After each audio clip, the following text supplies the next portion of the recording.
Hello everyone, welcome to another video tutorial on the Code and Go YouTube channel. In today's video, we'll be making use of Supabase Edge functions as well as Transformer.js. We'll be combining these two technologies together with React to create and generate text embeddings. So before we proceed, let's look into what text embeddings really are. As you can see from this slide, text embeddings are used to represent words as vectors of numbers. They are numerical representation of text where each word or phrase is represented as a dense vector of real numbers. Basically, these vectors of numbers, which can come in form of an array, are what machine learning model tools use to attach meaning to text. So what this basically mean, as you can see from this slide, in natural language, from what we have in this example here, you have hello world. This is clear and precise. It's something that any human being who understands English can read. But when you want to pass this to a vector language model, it's going to be translated in this format. As you can see, this group of numbers here cannot be understood by humans, but it can only be understood by the machine learning model. So basically, this is what we're going to be doing in this tutorial. We're going to pass in inputs using our React application, and then we're going to generate these text embeddings and see right here in this slide. And then finally, so you might be wondering, what are the use cases for these text embeddings? As you can see on the screen, these text embeddings can be used for machine learning translation. It can be used for text classification, text generation, search engine queries, and information retrieval. So I won't be going into details in each of these points, but you can do a little bit of research online. But for the rest of this tutorial, we'll focus more on how to make use of the Supabase Edge functions as well as Transformer.js generate text embedding. So quickly heading back to the Supabase documentation, see right here, Transformer.js, as it's explained here, is a library that allows you to perform inference using the JavaScript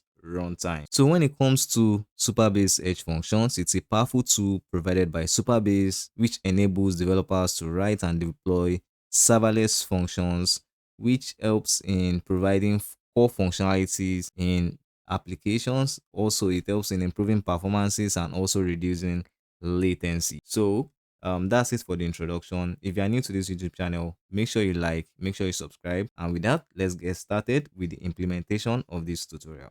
So before we begin the implementation and integration of this tutorial, I need to make you aware that we need two technologies to be installed in our machine before we can implement the Supabase Edge. So the first one is the installation of Dino. You need to have Dino installed on your machine, and as you can see, you can have it installed on your Windows machine using the PowerShell and following this instruction. You can also install it if you are making use of Linux by following this command, and if you are using Mac, you can make use of the shell and then run this command. So depending on the machine you are running, you can follow along with this implementation. I'll drop the link to this particular installation documentation in the YouTube description box. And the second thing you need to have installed on your machine is called Docker. So basically, you need Docker to be able to run the Supabase Edge functions, and I'll also drop the link to this documentation on how to install Docker. So by clicking on this Docker desktop for Windows, you can proceed with the implementation for Docker. And if you are using Linux, as you can see on this left hand of the sidebar, you can click install on Linux, and then you'll be provided with some information on how to go about that. And if you're using Mac OS, and this another link that takes you to the installation page. But I already have Docker installed. However, there's something I might want you to be aware of if you are making use of Windows after installation of Docker and you want to run the Docker desktop, which is this error message right here. As you can see, this error shows an indication that the Docker daemon is not running. So you need to take note of this particular error message. Basically, what you have to do is to configure the BIOS in your machine by enabling virtualization. So for instance, if I search for my task manager on this machine and I click on performances, and as you can see, virtualization is enabled here. But if your machine has virtualization as disabled, you might come across this error message right here. So you need to make sure that you enable virtualization, and then you'll be able to bypass this error. So you can search online on how to enable virtualization in your task manager and you'll be good to go. So that's it for the installation process for the technologies we need to run the Supabase Edge functions. So we can head back to the documentation.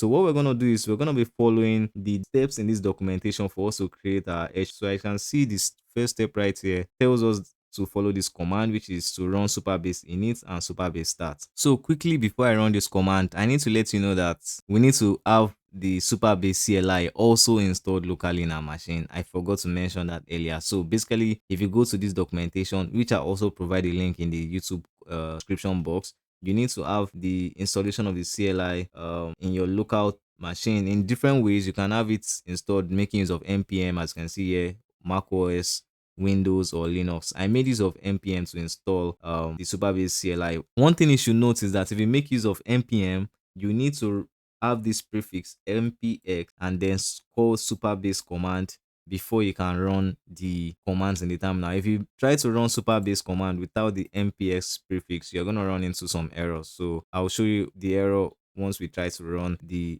application in a moment. So heading back to this documentation once again, I need to open up my directory and then let's run the Supabase command, create our edge function. So as you can see, I'm in the directory I want to run the Supabase function. So I can just open my terminal right here by typing the cmd text and then pressing enter. So it's going to open up the terminal in that directory. So as you can see, we can now run the Supabase command. So if I make use of this command, that is, if I type in Supabase init and then I paste it and press enter, you see it says Supabase is not recognized as an internal or external command, operable program, or bash file. So I need to make use of the npx prefix because I installed Supabase CLI making use of npm. So I'm gonna execute the command by adding the prefix npx and I'm gonna type Supabase init and we press enter. As you can see, we have the first prompt which is asking us to either accept or reject the generation of VS Code workspace settings. I'm gonna say no because I prefer us to do this manually so I can show you how it works.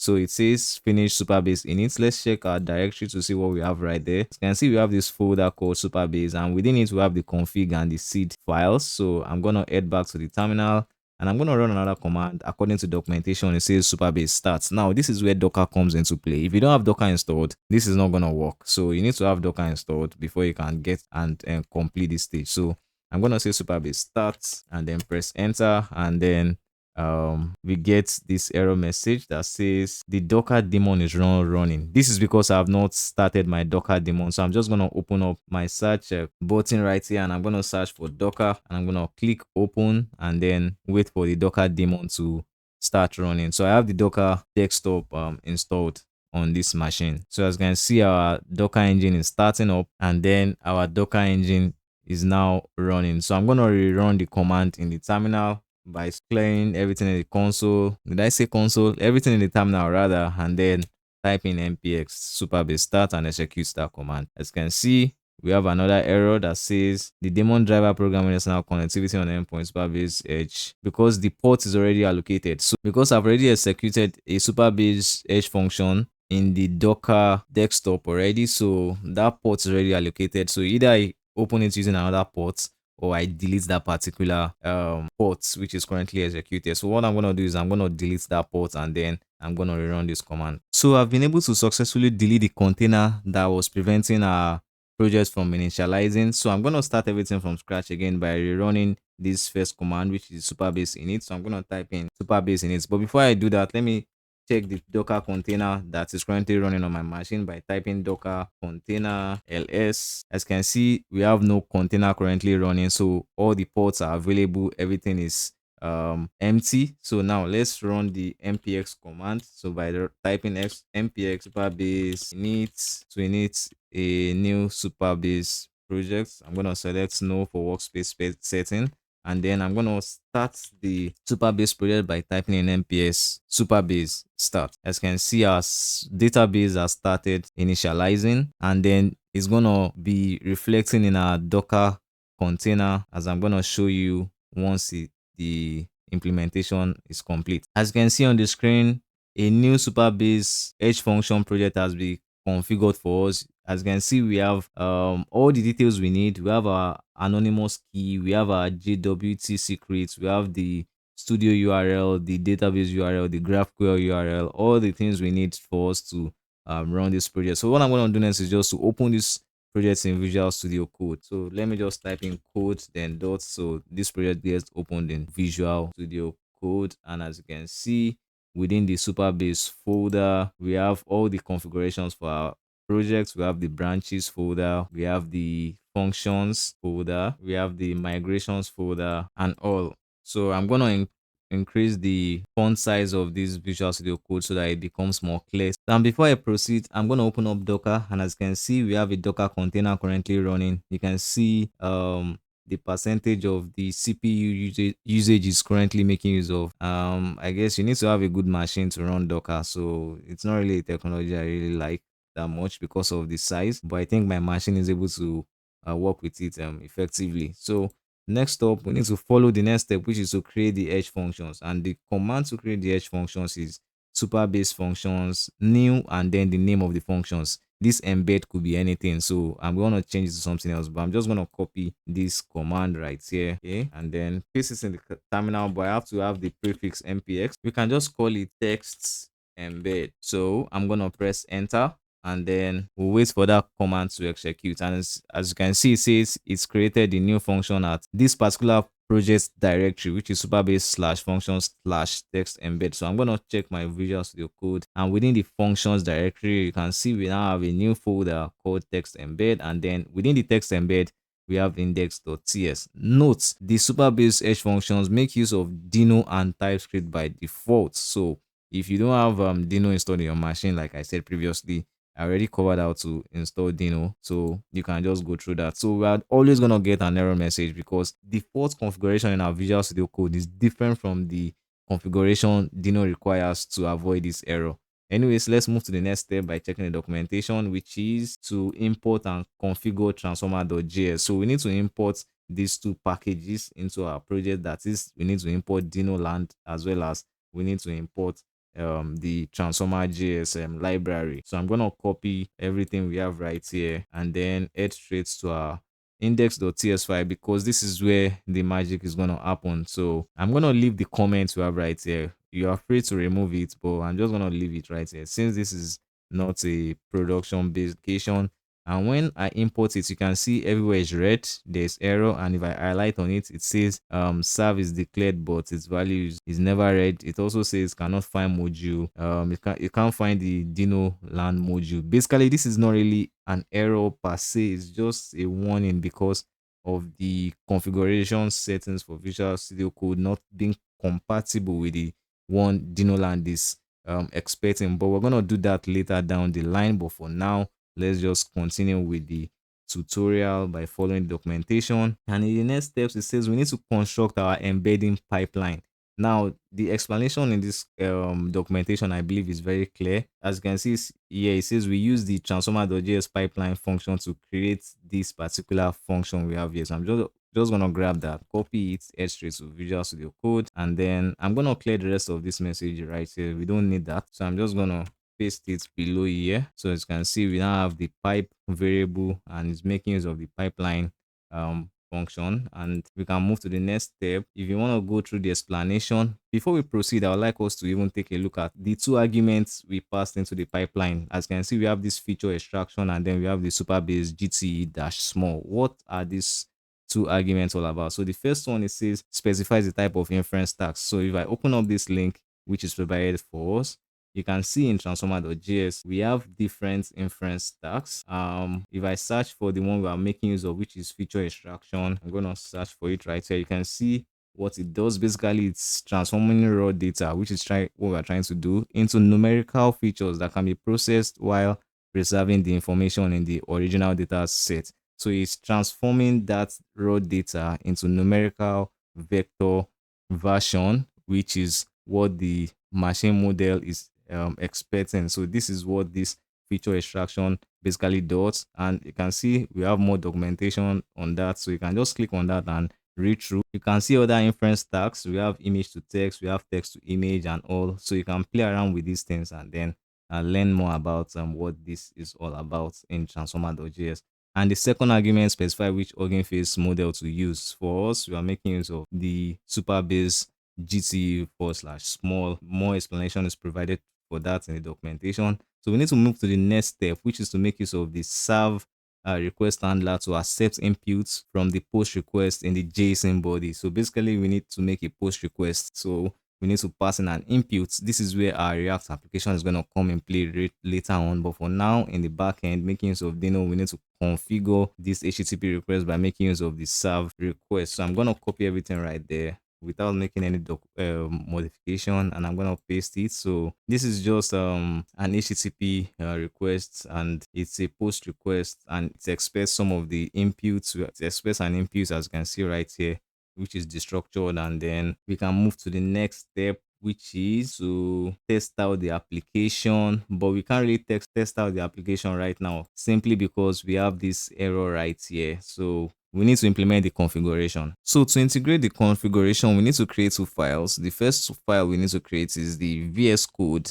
settings.json file and folder. The settings.json file is going to be inside a .vs code folder, and the second file is going to be the edge functions for our code workspace, because Dino's code workspace is going to be separated from the code workspace Visual Studio Code already has installed by default, which works with other applications like the Express server. So to do that, I'm gonna navigate to this link right here. One thing you should note is that Supabase is open source, so we have access to the code base, which even makes things easier for us to configure. So as you can see, this particular edge functions code workspace is something we need in our application. So I'm just going to copy the naming convention of this file. As you can see right here, it's called edge functions.code workspace. We can rename it if we want. It's going to be in the root of our application. So I'm just going to paste that. So I'm going to press enter. You can change the name if you want. If you are not happy with the name, you can change the edge functions name, but it has to have the .code dash workspace as we have it right here. And then we're going to copy everything inside of this page. I'm going to copy it. Everything is within an object. Basically, what is happening right here is just some default configuration. For instance, the project name we have right here is called project root. We can change the name if we want, but I'm going to leave it like that. And then the name of the application, this is for the front end. We don't have any front end within this folder, so I don't think it's even important. I can decide to remove it. It shouldn't have any issues with the applications. And then we have the paths to the Supabase functions, which you have right here. So you see Supabase /functions, see this functions folder, that's what it's referring to. And then we have the path, which is trying to exclude these files. Does exclude is going to exclude some of these folders if they exist. For instance, if there's a folder for app, which is like a front end, it's going to exclude it. It's going to exclude the Supabase functions. It's going to exclude node modules. You can add more folders or files you want to exclude, because basically when we run the project using this particular edge functions code workspace, it's going to exclude them, because we're going to open it up in another Visual Studio Code page. So we're going to do that soon. But before we do that, we need to create another folder within the functions folder. So I can just do that by creating this folder and calling it .vs code and then pressing enter. And within the .vs code, we need a settings.json file. Quickly, I'm gonna name this file settings.json, and then I'm gonna press enter. And it's gonna need an object, and within the object we're gonna have some configurations. The first one is gonna be dino.enable. This enables Dino. I'm gonna set it to true, and then the next thing is Dino dot. Okay, we're gonna need this Dino dot import map, but before that we need something else, which is Dino dot unstable. So I'm just gonna type in Dino unstable, and then we're gonna set it to true. So I'm gonna save. I'm gonna save this as well, and then I'm gonna save this index.cx file as well. So with everything set up, I can now run this project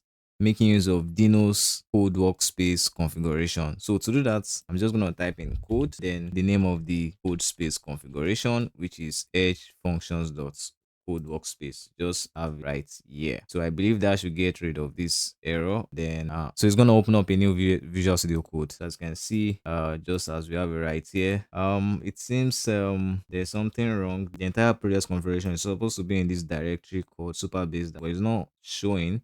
That means we've done something wrong. So I think the path, we're not getting the path right. So I'm just going to remove the Supabase // and just call it directly, since the function is here.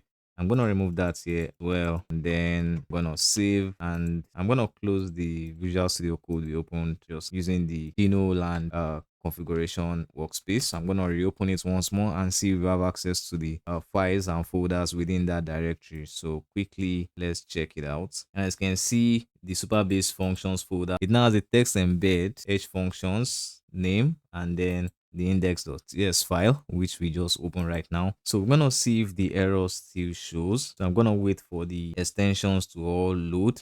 And if you're, in case you're not, we are making use of a particular extension in Dino called Dino. So I'm gonna search for that right now. So you should have that extension installed. As you can see, I have it installed. It's gonna help you a lot to avoid a lot of errors and confusion. And it seems we still have the error. As you can see right here, cannot find module https dinoland. It can't find the dinoland module. We must be doing something wrong as regards one of the directories. I'm gonna check. Okay, I think this configuration workspace works well. I think we did it the way we should. Thinking, okay, under the function, I think we the VS Code for the VS Code folder within the text embed folder, that shouldn't be, it should be inside the functions folder. So I need to reconfigure that. So within our file right here, I'm gonna do that. Right. So I'm gonna open up text embed, then cut out VS Code by right clicking on it and then pasting it within the functions folder. That's where it should be. Yeah.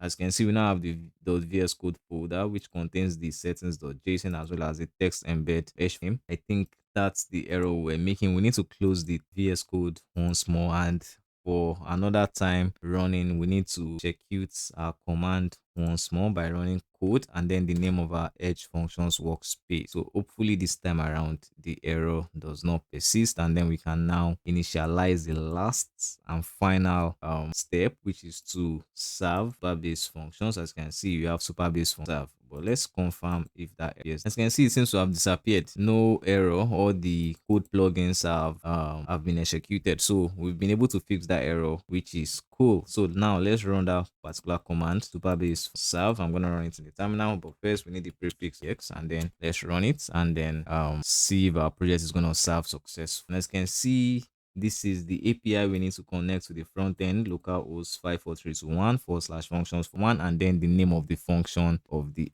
and then the name of the edge function, which is called text embed. So that's gonna be /text embed. So we need to integrate this in our React application. So the next step of this tutorial is to quickly set up our React project. So to create a new React project, as you can see, I already have a new terminal opened, and I'm gonna make use of Vite for creation of this project. So I can just run the command npm create Vite at late. So it's gonna present us with some prompts, which are gonna quickly select the required options. So the first one is project name. So I'm just gonna call this text bed app, and then it's gonna ask us what type of project we want. We don't want a vanilla JavaScript project. We don't want a Vue project. What we want is a React project. So I'm gonna select React. We don't want TypeScript. We want Java front end. I'm gonna select JavaScript, and we need to navigate into that directory by, we're gonna run npm install to install all the necessary packages and then open it up in Visual Studio Code. As you can see, our installation is complete, but before I open it in Visual Studio Code, I would like to install Axios as well. I believe this is the last package we need for this project, so I'm just gonna type in this shouldn't take long at all, and then finally we can now open it up in Visual Studio Code. So quickly, I'm gonna clean up the front end of our React application by getting rid of some folder. We know in React our implementation is majorly on the SRC directory, so I'm just gonna delete this assets folder. We don't need the assets folder.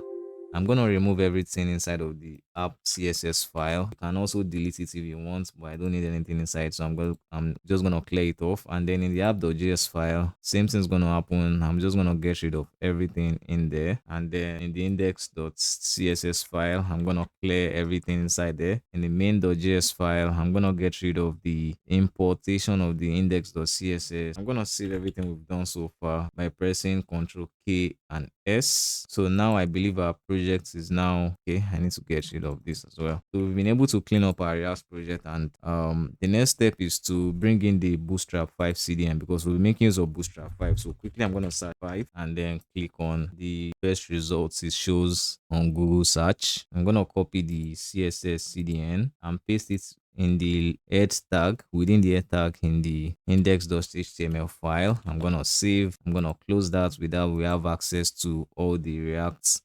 classes. The next thing I want to do is to configure the .env file in our React project. So in the root of the project, I'm gonna create a new file called env, and then we need to set up the configuration for our .env, which is gonna make use of the anonymous key. So I'm just gonna type in vit underscore API underscore key, and it's going to be equals to the API key in our backend configuration. To get that, we need to run a command called npx supabase status. So I'm going to stop the server from the backend and then quickly run npx supabase uppercase npx supabase status. As you can see, we have all the configuration, including the anonymous key, which I'm just gonna grab right here. I'm gonna copy that, head straight to my front end, paste it in the environment variable file and save that. Next step is to create the React component. So within the src file, I'm gonna create a new file. In fact, not a folder. I'm gonna create a new file called input.js. So in the input.js file, I'm going to generate a React boilerplate template, and we're going to need to first implement the design. So what I want first is the form tag. So I'm going to get rid of the div text we have right here, and I'm gonna bring in the form tag, and we don't need the app. I'm gonna handle that with hooks. And then within the form tag, we're gonna need a div, create a div, and the div is gonna have some css classes. The first one mb3, then mb3 rather, mb-3, and then the next is gonna be the container. We're trying to centralize the content of this input field, because we're gonna create an input field that takes in a text, which is gonna be the payload we pass into backend AI. So we have align item center, then we have justify content center, we input dash there, and then we can just give it a margin top 5 and we press enter. So another thing I might want to do is might give it an inline style, which is equals to, I'm gonna give it a width of 100%, and then okay, you know what, I'm gonna give it a max width of 22 rem, and I think that's all for the div. So for the input field, we're gonna need an input group which has a button. I'm gonna scroll down samples. I think I like this particular one which has this button, so I'm just gonna grab, copy it, and then paste it within the div, and I'm gonna change the class name, because that's what React understand. I think we have an error here. There's no closing forward slash, so I think that we are good to go. We might just change okay, let's get rid of the placeholders. We don't need this area label, so I'm gonna get rid of those, and let's try to see what we have on the page. So I'm gonna import this input component within our app.js file. We have the inputs. I need to import it, so I'm gonna save, and then I think we can serve our Frontend project and see how we're running npm dev. So our project is running on localhost 5173. So I'm gonna open up that localhost 5173, and there goes our input field with a button. So once we click on the button, we're gonna hit the API which we created in our Dino project, which is our Edge function. So back to the app input.js file, we need to bring in some things. The first thing we need to bring in is use states. So quickly, I'm just gonna use states, and then we need to bring in actions as well. So I'm just gonna say import shows from those, and then our use states, we need to configure that. So I'm just gonna create setter and a getter by saying stack, which is our payload, say set stack, and I'm gonna say is equals use state. It's gonna be empty by default at the initial stage. The next step is to create the unchange event handler for the input tag. So within here, I can just say change is equals to, I'm gonna have an event, then I'm gonna say set text, and then it's gonna take in event.target.value so that we can get the value of whatever we type into the input field, and then we need a default text, a default value rather. So I'm gonna say default value. I'm gonna set that to which is our getter. So next thing we want to do is to create our own submit event handler in our form. So anytime we submit the form, it gets submitted. But before that, I'm gonna change the input type of button to submit. So I'm gonna save that, and quickly in the form tag, I'm gonna create submit event handler, saying on submit is equal to submit. So we need to create this variable up here. So quickly, I'm just gonna say const submit handler, and within the submit handler is where we are gonna call our REST API. But